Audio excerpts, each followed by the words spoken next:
First ரொம்ப கஷ்டம்னு நினைச்சேன். ம் ரொம்ப நர்வஸா இருந்தது. ம் தெரியாத ஒரு ஒரு ஒரு குறிப்பிட்ட இடத்துல நானே உங்களோட மேக் பண்ண நினைக்கிறேன். பண்ணீங்க பண்ணீங்க. குறிப்பிட்ட இடத்துல நீங்க ஏதோ நீங்க முதல்ல சொல்லும் போதே அது அண்டர்ஸ்டாண்டடா இருந்தது. ஃபர்ஸ்ட் எனக்கு பார்க்கும்போது எப்படி தோணுச்சுன்னா, என்னடா நமக்கு ஒண்ணுமே தெரியாது, நீங்க வாங்க போங்க, அப்புறம் ஹிந்தியே தெரியாது. ஆனா நீங்க சொன்ன அந்த ஒரு ஒரு சில வார்த்தைக்கு அப்புறம் இதுதான் பண்ணணும்னு சொல்லும் போது அந்த சின்ன சின்ன வார்த்தை அடுத்து நமக்கு அது புரிய ஆரம்பிச்சது. ஹிந்தியே சுத்தமா தெரியாது. நீங்க ஃபர்ஸ்ட் அவ்வளவு பெரிய சென்டென்ஸ் அது பார்க்கும்போது எனக்கு பெருசா தெரிஞ்சது. ஆனா நீங்க சொன்னதுக்கு அப்புறம் அவ்வளவுதானா அப்படிங்கிற மாதிரி இருந்தது. அது அப்படி புரிஞ்சது டக்குன்னு.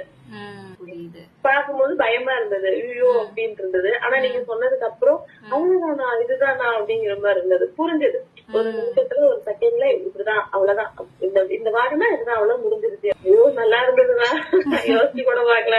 நான் ரொம்ப நர்வஸா இருந்தேன், பயமா இருந்தேன்.